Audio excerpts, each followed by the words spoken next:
Vamos falar agora a respeito do caso da criança de 10 anos que está internada no Hospital de Urgência de Teresina depois de ingerir um líquido até agora misterioso. Ninguém sabe de onde veio, a polícia investiga a possibilidade de que uma vizinha tenha dado à criança esse líquido, o que pode ter causado a complicação no quadro de saúde dela. Hoje a mãe da criança compareceu para prestar esclarecimentos ao Conselho Tutelar. Quem tem as informações ao vivo é o repórter Tiago Melo, que fala conosco a partir de agora. Boa tarde, Tiago Melo. Boa tarde, Joelson, e a todos que nos assistem. A mãe esteve aqui no 4º Conselho Tutelar, na Zona Leste de Teresina, veio acompanhada de um advogado. Nós temos, inclusive, as imagens para mostrar ao nosso telespectador. A mãe Ana Cléia Silva esteve acompanhada do advogado Leonel Vieira e também de um representante de uma federação espírita. Nenhum dos três quis se manifestar. Eles passaram por nós aqui, nós o abordamos perguntando se alguém tinha alguma explicação a dar acerca do fato e ninguém quis falar. Aí o advogado de terno preto, de gravata vermelha, aquele que está à frente de terno cinza é o representante da Federação Espírita, com outros membros lá que frequentam a comunidade Flor do Campo, e lá à frente de bermuda preta está a mãe da menina que está intoxicada, a criança de 10 anos de idade. Aí nós abordamos várias vezes para saber se ela gostaria de dar algum tipo de explicação, saber como ela teve acesso àquele líquido que foi ingerido pela criança, que supostamente teria provocado o quadro de intoxicação. Ela não quis se manifestar. O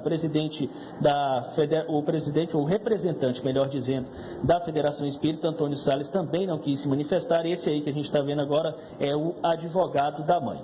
Mas com a conselheira tutelar, eles conversaram e teceram alguns esclarecimentos, e a gente vai saber o que foi tratado lá dentro, ou o que disseram eles lá dentro agora com a conselheira Socorro Arraes. Conselheira, boa tarde. A história que a mãe conta, ela coincide com a versão que o pai apresenta? A mãe, ela confirma que levava a filha a esse centro religioso, e o que teria acontecido lá? Boa tarde novamente. Boa tarde. Olha, ela conta que participava desse centro religioso e levava a filha, né? Mas que o líquido ingerido não partiu desse local e que era uma mistura de açúcar e folhas, tá entendendo? Assim, ela foi bem a gente vê que ela está fragilizada, mas perguntei por que ela não estava indo visitar, e ela disse que é porque tinha medo, porque o ex-esposo dizia que se ela fosse visitar a filha, as pessoas podiam fazer algum tipo de represária a elas, certo? Mas a gente vê que ela está fragilizada, e ela disse que não foi negligência com a filha, que ela mesma foi quem mandou o líquido para o hospital, através de uma sobrinha, certo? Ela disse de quem recebeu esse líquido? Não, ela não nos diz de quem recebeu, mas disse assim, que não foi do local onde ela frequenta, certo? Ela confirma que as lesões em forma de cruz aconteceram lá nesse centro? Na realidade, ela não falou sobre essas figuras, lesões. Ela não fala, certo? E diz que é o tipo de uma purificação. Eles dão um nome, né?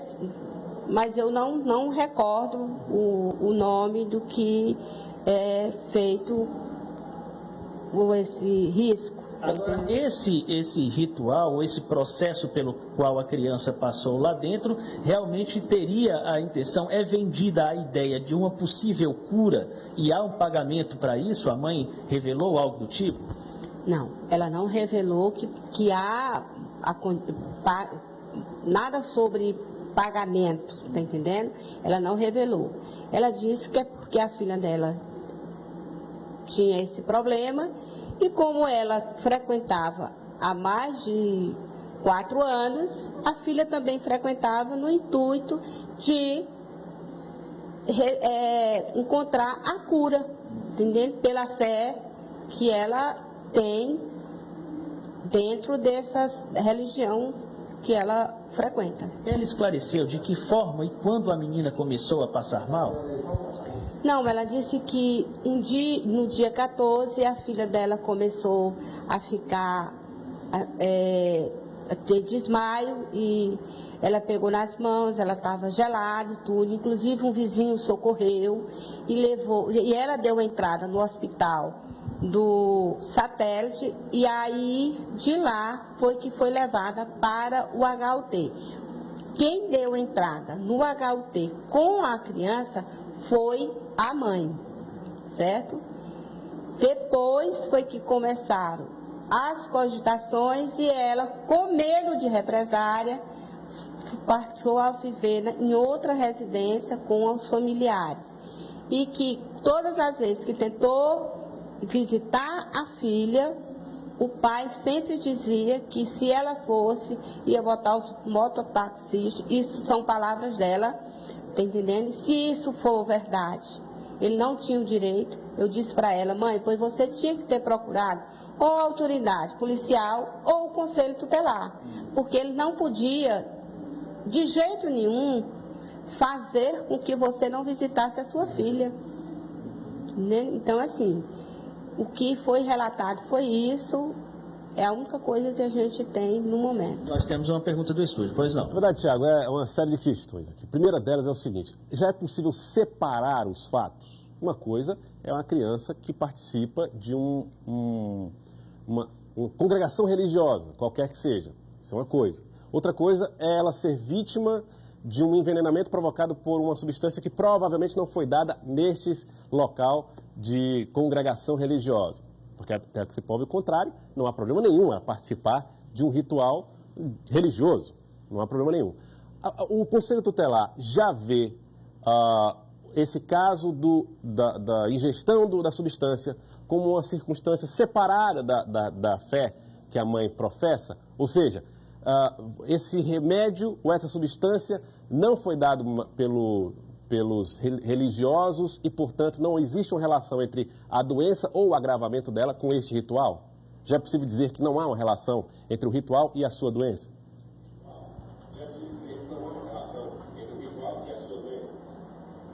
Não entendi. Bom, o que o Joelson pergunta é se as coisas estão sendo tratadas agora separadamente. Uma coisa é a liberdade de religião e a pessoa poder frequentar o centro lá acompanhado de sua filha ou de quem quiser. E a outra coisa é a investigação sobre o que levou a menina àquele quadro de intoxicação.